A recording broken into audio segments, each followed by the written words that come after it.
Hey crew, it's Ben, and I'm back with the fundamentals of existence.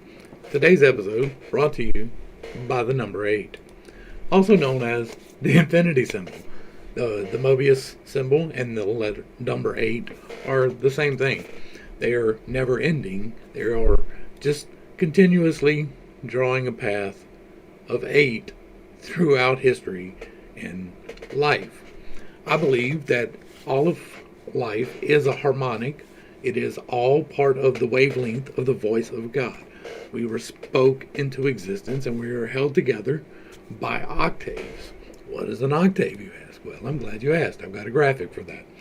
This is a C scale octave. This is going from the note C to the note C.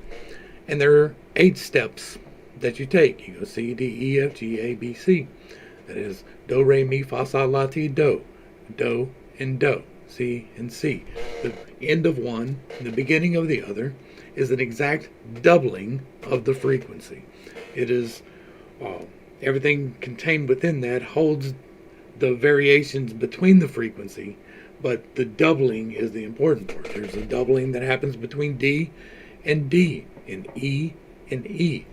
This doubling happens all the time, and a good way to look at that is through the Fibonacci sequence. This is a mathematical concept that if you take 1 and 1, it makes 2. And that is a 2 by 2 square. And then you take 2 and add it to 1 and you get 3. And you get a 3 by 3 square. And then you take the 3 and you add it to the 2 and you get a 5 by 5 square. This is the concept of doubling. It's a little bit wonky because it doesn't deal with even numbers, which you would think that it would, but the way that it works is not quite, it's a little bit more than double actually. But the reason I bring it up is because we're going to talk about the first of the 8s that we're going to talk about today. And the first of the 8s is the 8 of the Earth. The Schumann resonance is the magnetic fields of the Earth. There are, I am almost positive, 8 of them, but we only measured, I think, 5. I think 5 is what we've got. Is 7.83, 14.3, 20.8, 27.3, and 33.8. And while these numbers may not fall exactly along the lines of the Fibonacci sequence, they are awfully close. I believe that there are a couple more. I think we have 2 1s, a 2, a 3, and a 5 before we get to these. I think the 33.8 is actually getting into the next harmonic, but I can't, there's no way for me to prove that.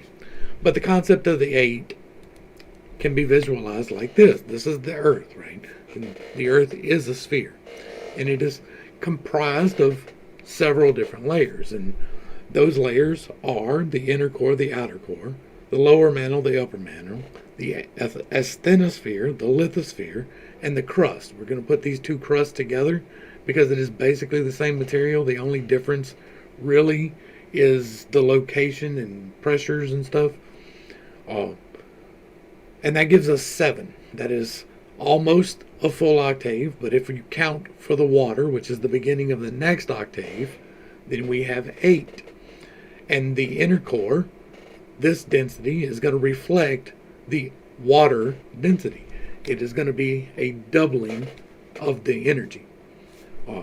I believe that the next step past that, we've got the 8 steps of physical reality here, and I believe that each one of these is a different magnetic frequency, and they are holding different elements here. They're keeping physical reality together through the magnetics of each one of these different layers. Each one of them vibrates at its own frequency, and I believe that is what is shown here, even though we don't really recognize what's going on. It may not start at 1. It may go from 33 back down, right? It may go to 2 or to 3 and stop, and that may be the end of that harmonic. That harmonic may begin at that point. But once we move past this, and then we get into the atmosphere, and the atmosphere is made up of several layers. They operate at different harmonics. There's different frequencies. I think that water, which is going to replace earth right here in this particular graphic. I believe that the water is the beginning of the octave of the air.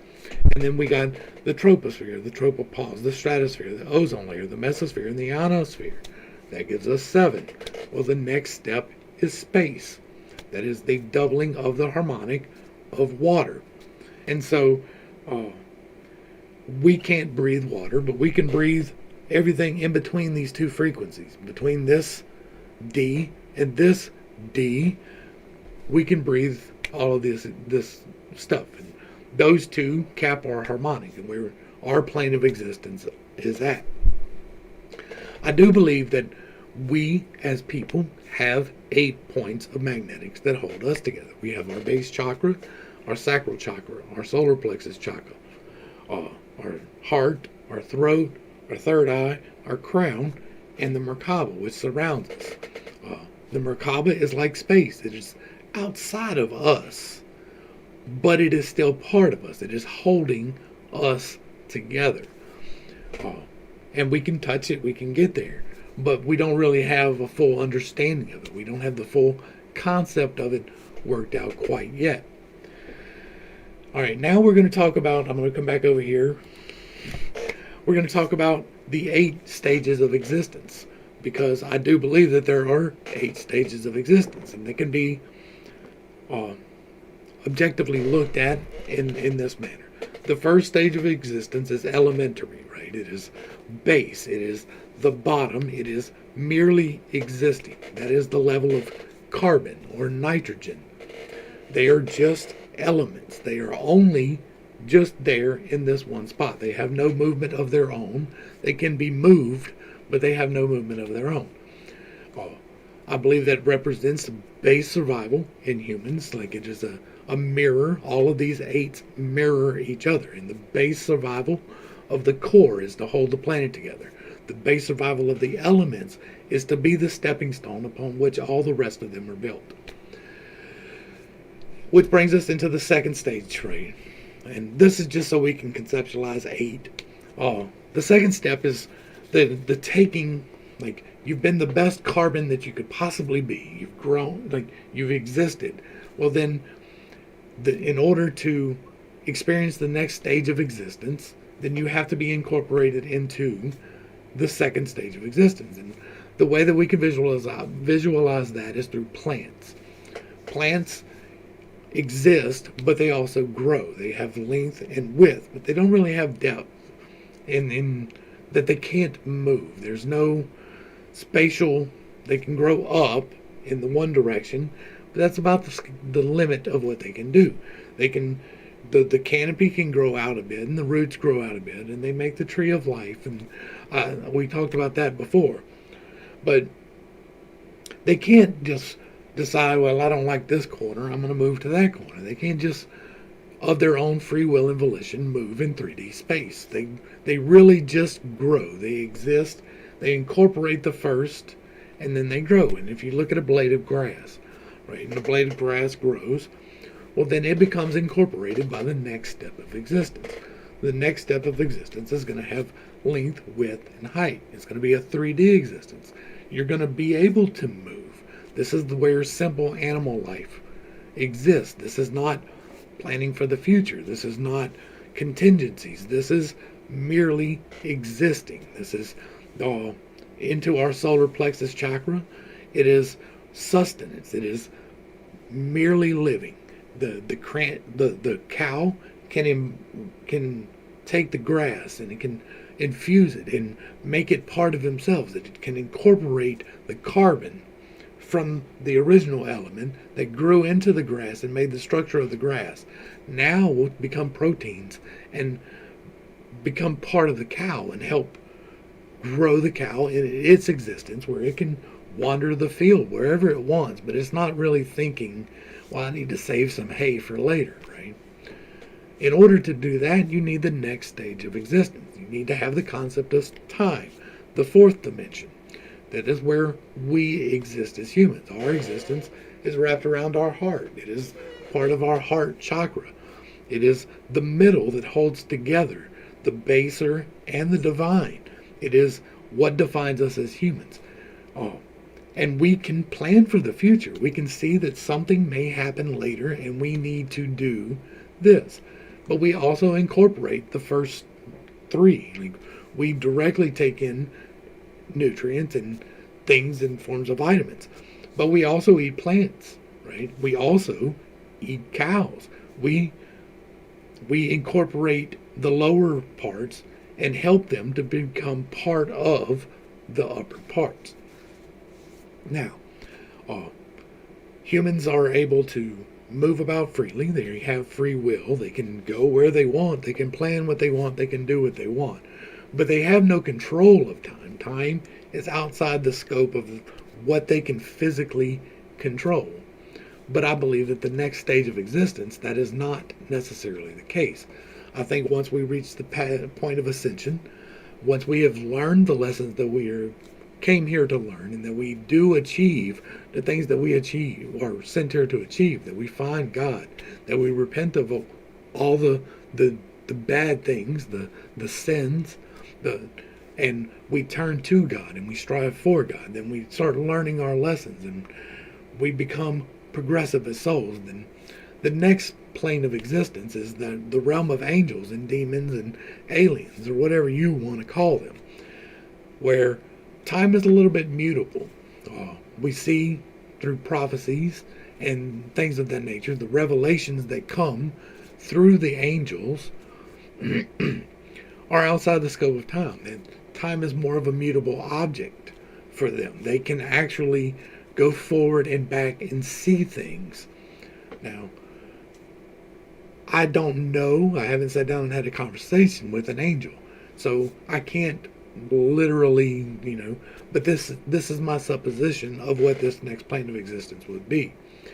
So this is the fifth step. This is where the angels reside. And the sixth step, the sixth dimension, is going to be length, width, breadth, time, the harnessing of time, but having all of them at the same time. It is, if you can think of Doctor Strange, right?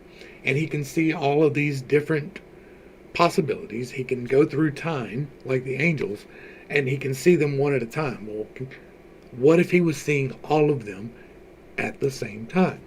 Well, that is the sixth dimension. It's beyond our scope, really, to understand what is going on there, but all points of time exist at the same point of time. Time is a construct. And so what seems to us to be a stretch of time to a different plane of existence may not be a stretch of time at all. And that's going to bring us into the seventh, which is the divine. That is going to be God. That is going to be completely outside the scope of human. That is all things. That is the completion of everything except the next start of the octave. I think the next start of the octave is basically just a mirror of the first one at a higher frequency, a higher harmonic. And so that brings the seventh, now the eighth stage. All of these, I believe, we will go through or have been through, or the energy is neither created nor destroyed. It is always continuous. There is always the same energy. It is only transferred, right? And so when we imbibe the plant or the cow, we are taking that energy and we are focusing it upwards. And I think that we, on our spiral of choice, make the choice to vibrationally raise or vibrationally lower. And I think that when the ascension event happens, and I think that there will be an ascension event, that the people who are harmonically raising themselves will be judged that way. And the ones who are intentionally not, or who are deciding to stay at a lower vibrational frequency or to stay in their baser needs or wants, are going to be stuck here again for the next cycle. And the other ones will move on to the next plane of existence. I could be completely wrong on that, but I don't feel that I am. I feel like because this has been directly revealed to me, I do believe this. It could be a complete delusion of my mind. I'm willing to accept that, but I don't think so. This base 8 is going to come into play at a later date. The musicality of it is going to be the next video. We're going to talk about the chakras and the music that and the sounds that can affect them. But this is laying the base work for the infinite 8. This is 8 repeating. It is a cycle over and over and over again of 8 and 8 and 8 and 8. And there's 8 functions in the stack. There's 8 chakras in the body. The number sequence of 8 seems to be important. That is why this channel is in infinite integrations, because we're integrating the infinite. And so we're going to go ahead and wrap this up here. I hope I brought just a little bit of enlightenment and not too much confusion to a very serious topic. I hope that if you have any questions, you will drop them down below and let me know what you want to have clarified, because that's important. I overlook things. It's one of the things I do in my stack, and I'm working on that. So if you have questions, let me know in the comments down below. Let me know what you want to know about this. If you like what I'm doing here, there's going to be more of it. Give me a like, sharing this up. Throw comments as appropriate. We need to feed the algorithm, get the channel boosted. But that's where we're going to leave this. So, to the crew, thanks for hanging out. I appreciate every single minute that you are here with me, and I am praying for you every single day. Till next time, this has been Pitt. Be blessed. Peace. I love you.